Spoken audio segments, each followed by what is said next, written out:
Agenda item 7, Next Gen AIRS Plan. Just information and discussion. Excellent. Well, an item that may have gone unnoticed at the last SIEC meeting, probably didn't. It was just a little bullet point in our multiple project updates, but we did mention it briefly, and that is that the Arizona Interagency Radio System has been built out now. All the towers, with the completion of the 2 towers there that were done 2 months ago, and are brought online, AIRS is now fully built out, and so at this meeting we wanted to talk about what's next for AIRS. But of course, to start with that, I want to kind of talk about, obviously I think everybody here knows what AIRS is, suite of interoperability channels cross-banded between VHF, UHF, and 800, with 700 radios obviously being able to be programmed for those 800 frequencies. Right now it's a single frequency channel with regionalized CTCSF zones. Covers a vast majority of the state, and most importantly, the usage requires a signed MOU with the Department of Public Safety, who holds the license for those frequencies. AIRS started off as the Interagency Arizona Radio System, IARS, in the mid to late 1980s, using the National Police Emergency Channel. There are 15 locations, VHF and UHF, with DPS being linked to the VHF users when they were on the UHF system. Initially was funded by the Arizona APCO, and this was kind of the precursor to what led to what we have right now. Back in 2004, ADEM and a number of counties began an interoperability project to identify interoperability issues in each county and to look at near-term, low-cost solutions. And this was kind of going on at the same time the state was looking at what our long-term interoperability solution was. In 2005, RCC consultants produced a radio interoperability report and presented it to the PSCC and the SIEC. And that report basically recommended calling for the expansion of the AIRS system, integrate in fire mutual aid channels, and to develop a new kind of agency-neutral statewide radio network, the Arizona Emergency Radio System, AERS. And the report called for a couple of key things. There were actually a number of things in it, but primarily that it would expand the intent of this state network to be multidiscipline. It would bring in 800 megahertz, and in particular, fire and mutual aid statewide channels, and interconnect some of the existing IARS sites, and the proposal to bring in up to additional 26 new sites, and use the DPS microwave backbone to kind of create the new statewide network to link these all together. The report also talked about developing governance structures and training models and those types of things to really help bring that system forward. And this is just purely historical reference, but this was kind of the proposed system design and layout in that 2005 report. So flashing forward here, I'm not going through all the history of everything that has occurred since then, but since the Long Mesa and Jacob Lake sites are now installed, we have 35 sites providing coverage to all 15 counties in Arizona. There's also what we're terming a semi-permanent. This was one of the flyaway suites that's been installed in Havasu, and then 3 additional mobile suites, 2 trailers, and the DPS flyaway suites. I believe those are Maricopa County and Flagstaff, where those 2 are located. And of course, and also the state EOC connected to AIRS via the microwave link. We've formalized the governance of the system, both from the memorandums of understanding that users signed with the Department of Public Safety, And then, of course, the work that this body has done with the development of initially the AIRS SOP, and then further expanded out to include the other interoperable channels. And then, lastly, the AIRS training program is fully fleshed out as well. The video, lesson plan, online presentations available, CDs, stickers that we mail out to agencies requesting that information. So very much a significant portion of what was discussed back in the early days of the creation of the system has been called or has been fully realized. With that, I'll just quick pictures of where we're at. I realize that those are kind of too small to see, but part of that is because I don't want anybody, using these graphics saying, how come I don't have coverage here? It says I should. Not to scale.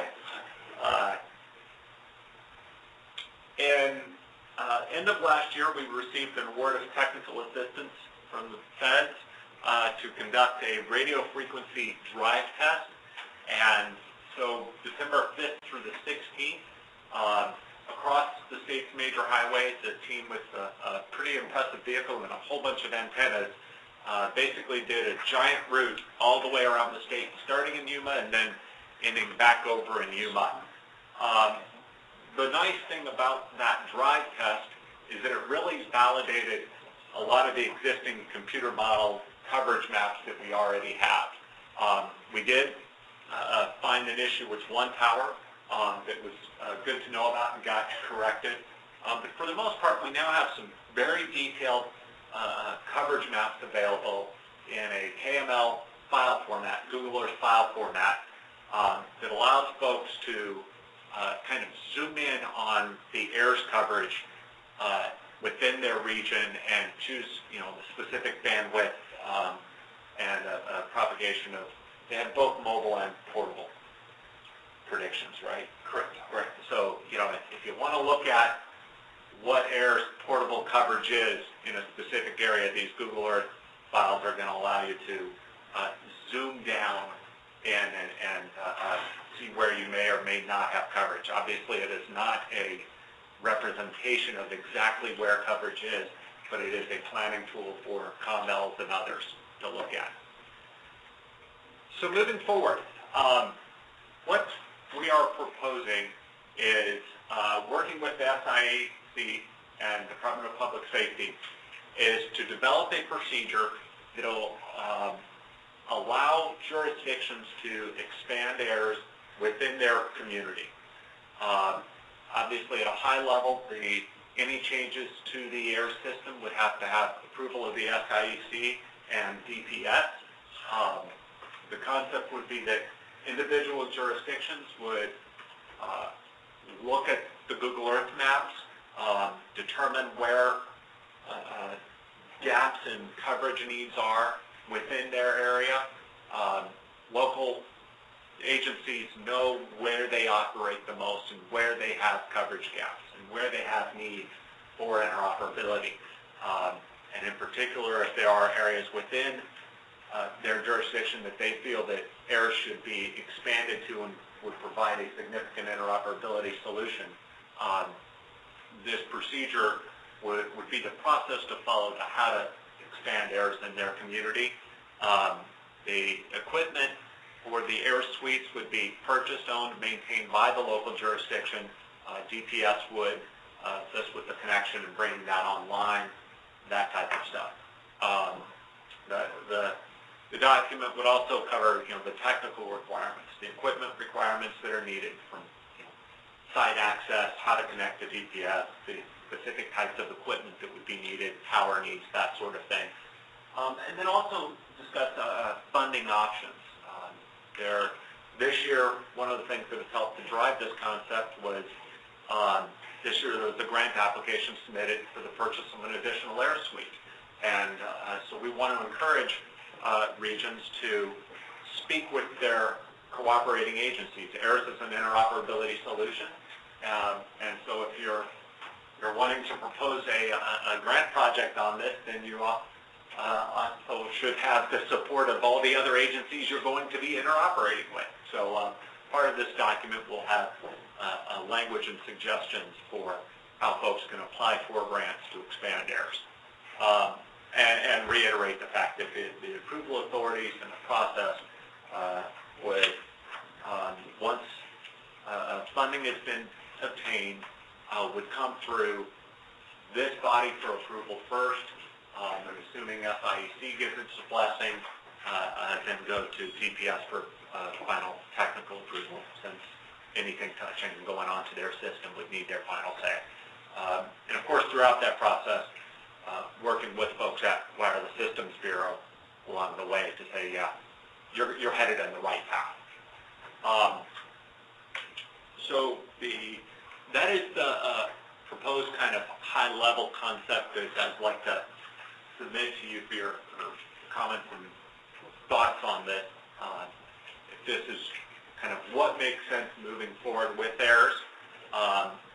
If so, we will flesh this out, get it on paper, bring it before a technical working group, and have a draft for you to review and discuss at your August meeting. Just a question, Justin. I think the West RAC actually approved the Prescott addition of an AIRS site. Is that correct? I'm fairly certain they did.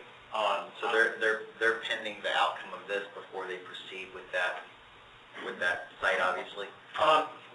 The way the SIEC has done it in the past, because I believe there are a couple of sites that individual jurisdictions have purchased beforehand, is certainly they would need to come before and get the approval of this body. And typically in the past, a jurisdiction has received funding commitments for that process before coming to this board group. I don't envision that this has to be completed before that project moves forward. Obviously, I just want to make sure they still have to get the final them up if they need to get that, because I know that performance period is now reduced. Yeah. So I know that they're probably going to need to move pretty quickly, and I didn't know if they understood that either they had to wait until this was finalized, or we were going to move forward with their site, and then this will be something that comes after. Yeah. Now, and I should mention that I don't believe that Homeland Security grant awards will come out until August, September, as it is. So that there's still some awarding that has to go on through that process. But having this procedure in place, I don't see as a precursor to the SIEC reviewing that proposal and giving approval, and they will need to come before this body for that. Maybe one consideration also for the technical work group is something that the PFCC has been, I think I've heard it repeatedly, is the notification process of sites that are down, repairs, all that is currently funneled through the NOC. And if these agencies end up owning, maintaining, and servicing their own equipment, what is the procedure going to be for repairs? I mean, are we going to have to figure out? Right now, it's a single phone call to the DPS NOC. Right. As these individual sites are added, which I think is a great idea, but I'm just wondering, does that now necessitate that if there's a site offline, I don't call DPS, but I need to call Prescott Telecom and make them aware of it?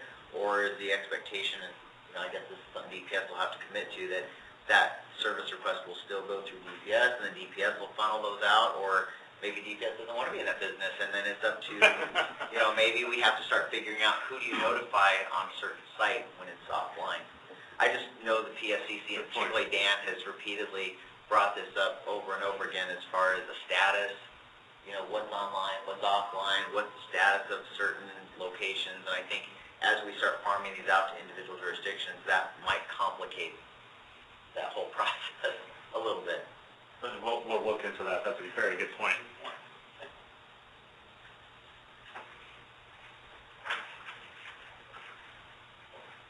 Any other? Anything else? Questions or comments? All right. Thanks, Justin. Thank you. Let's see.